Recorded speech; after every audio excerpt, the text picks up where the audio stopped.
नमस्कार दोस्तों। भाद्रपद मास के शुक्ल पक्ष की चतुर्दशी तिथि को मनाया जाने वाला अनंत चतुर्दशी व्रत हिंदू धर्म में अति पवित्र और मंगलकारी माना जाता है। इस दिन गणेश उत्सव का समापन होता है और साथ ही भगवान श्री हरि विष्णु के अनंत स्वरूप की पूजा की जाती है। कहा जाता है कि इस व्रत को श्रद्धा और भक्ति से करने पर व्यक्ति को संकटों से मुक्ति मिलती है और जीवन में सुख समृद्धि तथा धन वैभव की प्राप्ति होती है। वर्ष 2025 में अनंत चतुर्दशी 6 सितंबर को है। पूजन का शुभ मुहूर्त सुबह 7:30 से दोपहर 1:30 तक रहेगा। इस दौरान भगवान विष्णु और गणेश जी का विशेष पूजन अवश्य करें। अब सुनिए अनंत चतुर्दशी की पावन व्रत कथा। प्राचीन काल में सुमंत नामक एक तपस्वी ब्राह्मण रहता था। उसकी पत्नी दीक्षा और एक धर्मपरायण कन्या थी जिसका नाम सुशीला था। दीक्षा की मृत्यु के बाद सुमंत ने दूसरी पत्नी कर्कशा से विवाह किया। समय आने पर सुमंत ने अपनी पुत्री सुशीला का विवाह कौंडिन्य ऋषि से कर दिया, लेकिन विदाई के समय कर्कशा ने दामाद को आशीर्वाद देने के बजाय ईंट और पत्थरों के टुकड़े दे दिए। अपमानित होकर कौंडिन्य अपनी पत्नी को लेकर अपने आश्रम की ओर चल पड़े। रास्ते में रात हो गई और वे नदी तट पर ठहर गए।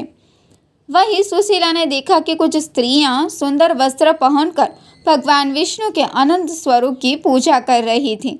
सुशीला ने उनसे व्रत की महिमा जानी और उसी क्षण व्रत किया। उसने 14 गांठों वाला पवित्र अनंत डोरा हाथ में बांधा और अपने पति के पास लौट आई। लेकिन जब ऋषि कौंडिन्य ने डोरा देखा तो उन्होंने क्रोध में आकर उसे तोड़कर अग्नि में डाल दिया। भगवान अनंत का अपमान हुआ और उसी क्षण उनके जीवन में दुख और दरिद्रता का आगमन हो गया। धीरे धीरे उनकी सारी संपत्ति नष्ट हो गई। दुखी होकर उन्होंने अपनी पत्नी से कारण पूछा। सुशीला ने सत्य बताया कि अनंत भगवान के डोरे का अपमान हुआ था। तब पश्चाताप करते हुए कौंडिन्य वनों में निकल पड़े और वर्षों तक भटकते रहे। थके हारे जब वे भूमि पर गिरे तब भगवान विष्णु स्वयं प्रकट हुए और बोले, हे कौंडिन्य, तुमने मेरा अनादर किया, इसीलिए तुम्हें ये कष्ट भोगने पड़े। अब तुम पश्चाताप कर चुके हो। घर लौटकर 14 वर्षों तक अनंत व्रत करो, तुम्हारे सभी दुख समाप्त हो जाएंगे। कौंडिन्य ने भगवान की आज्ञा मानी और परिणाम स्वरूप उन्हें धन वैभव और सुख समृद्धि की प्राप्ति हुई।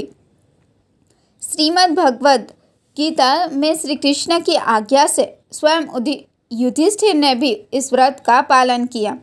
अनंत भगवान की कृपा से ही पांडव महाभारत के युद्ध में विजयी हुए और दीर्घकाल तक राज्य किया। इस प्रकार यह व्रत केवल व्यक्तिगत ही नहीं बल्कि पारिवारिक और राष्ट्रीय कल्याण का कारण भी बनता है।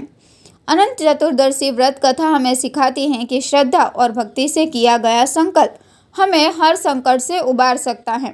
भगवान विष्णु और गणपति जी का स्मरण करते हुए यदि हम इस दिन व्रत और पूजा करें तो जीवन में सुख, शांति और समृद्धि का वास होता है। आप सभी को अनंत चतुर्दशी की हार्दिक शुभकामनाएं। जय श्री हरि, जय गणेशा। धन्यवाद।